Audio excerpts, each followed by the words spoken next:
नमस्ते। आज हम बनाने वाले हैं बहुत ही ज़्यादा टेस्टी, क्रिस्पी और बच्चों की फेवरेट मैकडॉनल्ड से भी अच्छी फ्रेंच फ्राइज। इतने सारे लेबल के बाद आपको लगेगा ये रेसिपी थोड़ी सी डिफिकल्ट होगी, बट बिल्कुल भी नहीं। फ्रेंच फ्राइज घर पे बनाना बिल्कुल मार्केट स्टाइल, इनफैक्ट उससे बेहतर, बहुत ही आसान है, कम सामान है। तो फटाफट इस रेसिपी को शुरू करते हैं। इस वीडियो में आपको सारे सीक्रेट्स और टिप्स मिल जाएंगे। So let's start. तो फ्रेंच फ्राइज बनाने के लिए सबसे पहले तो ऑब्वियसली हमें चाहिए आलू। तो आलू की वैरायटी काफ़ी इंपॉर्टेंट होती है। हमें ऐसा आलू लेना होता है जिसमें स्टार्च थोड़ा कम हो। तो यहाँ पे मैंने तो पहाड़ी आलू का इस्तेमाल करा है और इसकी शेप भी थोड़ी इंपॉर्टेंट है। जैसे मैंने लंबे लंबे आलू लिए हैं ताकि हमारे फ्रेंच फ्राइज ना लंबे लंबे निकल सके। तो यहाँ पे मैं इसे कर रही हूँ पील। अब आपको अगर ज़्यादा कन्फ्यूजन हो तो आप सिर्फ और सिर्फ अपने सब्जी वाले को पूछ लो कि चिप्स बनाने के लिए कौन से आलू बेहतर होते हैं। वो आपको जो आलू देगा ना उसी का इस्तेमाल करना। बस ये ट्राई करना आप कि आप ऐसे आलू लो जो लंबे लंबे हो शेप में, तो आपको इसे कट करके फ्रेंच फ्राइज का शेप देने में आसानी होगी। अब यहाँ पे आपने देखा कि मैंने आलूओं को सबसे पहले छीला और बिल्कुल ठंडे ठंडे पानी में डाल दिया है। ये नॉर्मल फ्रिज का पानी है, अगर आप चाहो तो बर्फ़ के पानी में या रूम टेम्परेचर के पानी में भी इसे डाल सकते हो। इसमें हमें आलू को डाल के ना अच्छे तरीके से वॉश कर लेना है, ठीक है, ताकि थोड़ा बहुत अगर स्टार्च हो भी तो वो भी निकल जाए। अब जब अच्छे से आलू को हम वॉश कर लेंगे तो उसे ले लेंगे चॉपिंग बोर्ड पे। चॉपिंग बोर्ड पे आपको आलू को लेने के बाद इसे इस तरीके से कट करना है। सबसे पहले टॉप और बेस को हम थोड़ा सा कट करते हैं। कोई भी साइड टॉप या कोई भी साइड बेस हो सकती है और कुछ इस तरीके से हम इसकी शेपिंग करेंगे। बेसिकली फ्रेंच फ्राइज का जो शेप होता है उसे हम बैटन बोलते हैं। अब यहाँ पे आप देख सकते हो किस तरीके से मैं इसे कट कर रही हूँ। आप सिर्फ मुझे कॉपी करते जाना इस वीडियो को देखकर। बहुत ही आराम से आपके परफेक्ट शेप के फ्रेंच फ्राइज निकल के आ जाएंगे, जिसे हम बैटन बोलते हैं। आपकी नॉलेज के लिए ये भी इम्पोर्टेंट है। तो इस शेप में आपको अच्छे से फ्रेंच फ्राइज को कट कर लेना है, मतलब आलूओं को कट कर लेना। अब ये फ्रेंच फ्राइज बने नहीं हैं। आप देख सकते हो यहाँ पे एक आलू थोड़ा सा छोटा हो गया था, तो फ्रेंच फ्राइज भी कैसे छोटे छोटे से निकले हैं।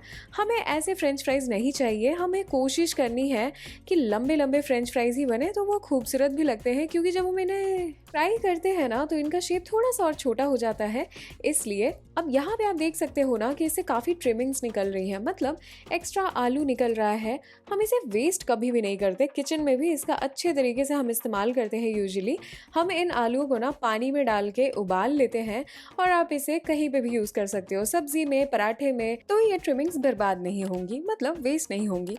तो यहाँ पे आप देख सकते हो मैंने फ्राइज़ को भी, अभी तो ये फ्राइज़ नहीं बने हैं, लेकिन बैटन्स को मैंने डाल दिया है पानी में। अब पानी में अच्छे से ना इन्हें कर लेना है हमें वॉश। सिर्फ एक बार हम इसे वॉश करेंगे। अब यहाँ पे ना मैंने एक छन्नी को रेडी रखा था और उसके बाद हम चलते हैं एक पतीले की ओर। तो इस पतीले में है पानी। मैंने केटल में पानी को पहले ही थोड़ा सा गर्म कर लिया था और उसमें मैंने नमक ऐड करा है और थोड़ा सा मैंने इसमें विनेगर ऐड करा है। अगर आपके पास विनेगर नहीं है तो आप लेमन जूस का इस्तेमाल कर सकते हो, लेकिन थोड़ी सी कम ही मात्रा में आपको करनी है, ज़्यादा करने की ज़रूरत नहीं है। इस पानी में जब अच्छे से उबाल आ जाएगा तब इसमें हम आलू को ऐड कर देंगे और ये भी थोड़ी देर में ही बॉईल होने लगेंगे। बेसिकली ना ये जो फ्राइज़ की शेप है हमने जो कट करी है, कच्चे हैं ये, तो हमें इन्हें थोड़ा सा उबालना है। और ये मोटी मोटी शेप होती है ना, इसलिए ये वाला स्टेप आप बिल्कुल भी स्किप नहीं करोगे। क्योंकि अगर आपने इसे डायरेक्टली फ्राई कर दिया धो के और थोड़ा सुखा कर, तो होगा ये ना, कभी कभी ऐसा होता है कि हम फ्राई अच्छे से करते नहीं हैं, तेज़ आंच पे कर देते हैं, तो ये अच्छे से अंदर तक पके नहीं होते। इसलिए बहुत इंपॉर्टेंट है कि हम इसे कम से कम 70 to 80%, मतलब 70 से 80% इसी में उबाल ले, मतलब पानी में उबाल ले। इससे होता क्या है, दो चीज़ें, एक कि एक्स्ट्रा स्टार्च निकल जाता है इन आलूओं से, और दूसरी चीज़ ये कि अंदर तक थोड़े से पक जाते हैं। लेकिन हमें इन्हें थोड़ा सा कच्चा रखना होता है क्योंकि अभी इन्हें हमें फ्राई करना है।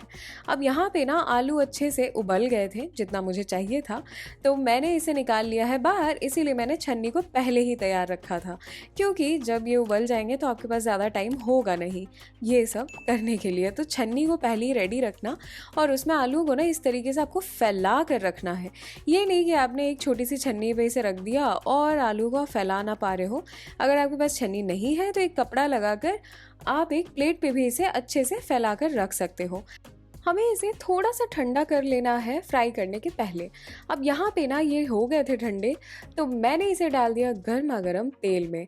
लेकिन तेल जो है वो मीडियम आंच पे गर्म करा है मैंने। जैसे आप इसमें फ्रेंच फ्राइज़ को डालोगे ना तो होगा ये कि तेल का टेम्परेचर कर जाएगा ड्रॉप। तो आपको इसे मीडियम फ्लेम पे ही फ्राई करना है, क्योंकि आपको पता होगा 70 से 80% ही हमने इसे कुक करा है, तो ये अंदर तक पका हुआ तो नहीं है। तो बीच में से हम नहीं चाहते कि हमारे फ्राइज़ कच्चे हो, इसलिए आपको इसे मीडियम फ्लेम पे ही फ्राई करना है। ये बहुत इंपॉर्टेंट है। अगर आपने आँच को तेज़ कर दिया तो कलर आ जाएगा और फ्रेंच फ्राइज़ अंदर से कच्चे होंगे। वैसे आपको और प्रिसीजन चाहिए तो 200 डिग्री सेल्सियस पे आप तेल को गर्म कर लेना। वैसे थर्मामीटर सबके घर में होता नहीं है, इसलिए मैं सिंपल लैंग्वेज में आपको बताऊं तो मीडियम फ्लेम बिल्कुल परफेक्ट होती है। और अगर आप सबसे छोटे बर्नर का लेकिन इस्तेमाल करोगे तो आप थोड़ा इसे हाई फ्लेम पे, मतलब मीडियम टू हाई के बीच के फ्लेम पे ना इसे आराम से फ्राई कर सकते हो। अब यहाँ पे ना एक बार मैंने जब इसे फ्राई करा तो मैंने इसे ज़्यादा देर के लिए फ्राई नहीं करा है, सिर्फ मैंने इसे 4 से 5 मिनट के लिए फ्राई करा है और फिर मैं इसे फटाफट बाहर निकाल रही हूँ। आप देख सकते हो अभी भी आलू ना परफेक्टली नहीं बने हैं, क्योंकि बबल्स अभी भी तेल में काफ़ी उठ रहे थे। इसका मतलब है कि फ्राइज़ अभी कच्चे ही थे, लेकिन मैंने उन्हें बाहर निकाल लिया है। ये बेसिकली है फर्स्ट फ्राई। फर्स्ट फ्राई करना और सेकंड फ्राई करना बहुत इंपॉर्टेंट है। इसी तरीके से आप बिल्कुल वही टेक्सचर और वही क्रिस्पीनेस ला पाओगे अपने फ्रेंच फ्राइज में, जो कि मैकडॉनल्ड्स या फिर बर्गर किंग में मिलता है, ये भी फेमस फूड आउटलेट में मिलता है। तो हम एक्चुअली इसे 2 बार ही फ्राई करते हैं। इसके ऊपर कोई कोटिंग कुछ भी नहीं होती। आप इसे इसी तरीके से थोड़ी देर के लिए छन्नी पे छोड़ दोगे, थोड़ा बहुत एक्स्ट्रा ऑयल इससे ड्रिप हो जाएगा, मतलब निकल जाएगा, और फिर हम इसे देंगे सेकेंड फ्राई। सेकेंड फ्राई आपको हाई फ्लेम पे करनी है, प्रॉपर हाई फ्लेम पे आपको आराम से इसे फ्राई कर लेना है। थोड़ी ही देर में आप देखोगे ना सारे बबल्स जो स्टार्टिंग में बहुत ज़्यादा बन रहे थे वो कम हो जाएंगे। तो आप समझ जाओ आपके फ्रेंच फ्राइज़ ना बिल्कुल तैयार हैं। तेल में ज़्यादा बुलबुले नहीं उठ रहे होंगे। और दूसरी चीज़ कि जब आप इसे चला भी रहोगे ना तो आपकी करछी में आपको थोड़ा थोड़ा फील आने लगेगा कि ये क्रिस्पी हो रहे हैं। और एक और चीज़ कि आप देख पा रहे होगे यहाँ पे कि मैं इसे लगातार चलाती हूँ। एक साइड पे आप डाल के इसे छोड़ दोगे तो फ्रेंच फ्राइज़ का कलर परफेक्ट नहीं आएगा, टेक्सचर परफेक्ट नहीं आएगा। इसलिए बहुत इंपॉर्टेंट है कि आप इसे चला चला कर फ्राई करो। और आप लास्ट में देख सकते हो कि कितने अच्छे से ये फ्राई हो गए हैं, बिल्कुल परफेक्ट कलर है ये। आपको इसी कलर पे इसे बाहर निकालना है, ज़्यादा रेडिश कलर इस पे नहीं आने देना आपको, ठीक है। ये बिल्कुल परफेक्ट बना है। मैं इसे थोड़ा सा ठंडा करके ना आपको इसका टेक्सचर दिखा दूँ अंदर से। अभी भी ये काफ़ी गर्म है, बट मैंने फिर भी हिम्मत कर ली और ये आप देख सकते हो बिल्कुल क्रिस्पी बना है ये। और अब हम इसे एक बोल में डाल लेंगे। तो बोल में ना आपको ज़्यादा टाइम नहीं लगाना डालने के पहले। एक्चुअली इसके ऊपर जो ऑयल होता है इसे हमें पूरा नहीं निकालना। अगर आपने इसे ज़्यादा देर छन्नी पे छोड़ दिया तो सारा ऑयल निकल जाएगा और जो मैंने इसमें नमक डाला है ना वो इस पे स्टिक नहीं होगा, मतलब चिपकेगा नहीं। फिर आपके फ्रेंच फ्राइज़ ना थोड़े फीके फीके लगेंगे खाने में। इसलिए बहुत इंपॉर्टेंट है कि तेल जब इसके ऊपर थोड़ा थोड़ा दिख ही रहा हो उसी वक्त आप इसमें अच्छे से सॉल्ट डाल लो और इसे सीज़न कर लो। आप चाहो तो इसमें थोड़ा बहुत ब्लैक पेपर पाउडर भी डाल सकते हो, मतलब काली मिर्च का पाउडर। और वैसे तो सिर्फ नमक के साथ ही ये बहुत ही ज़्यादा टेस्टी लगता है, लेकिन मैंने थोड़ा सा वेरिएशन करा था इसमें पेरी पेरी मसाला ऐड करके, जो कि मार्केट से खरीदा हुआ नहीं है, ये मैंने घर पे बनाया है।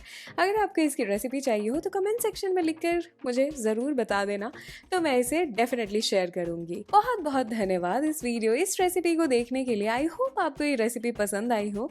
अगर आई हो तो लाइक का बटन ज़रूर दबा देना, मेरी थोड़ी सी हेल्प हो जाएगी। और ऐसी वीडियोज़, ऐसी रेसिपीज़ के साथ तो मुझे हर हफ्ते आना है, तो मेरे चैनल को भी सब्सक्राइब कर लेना।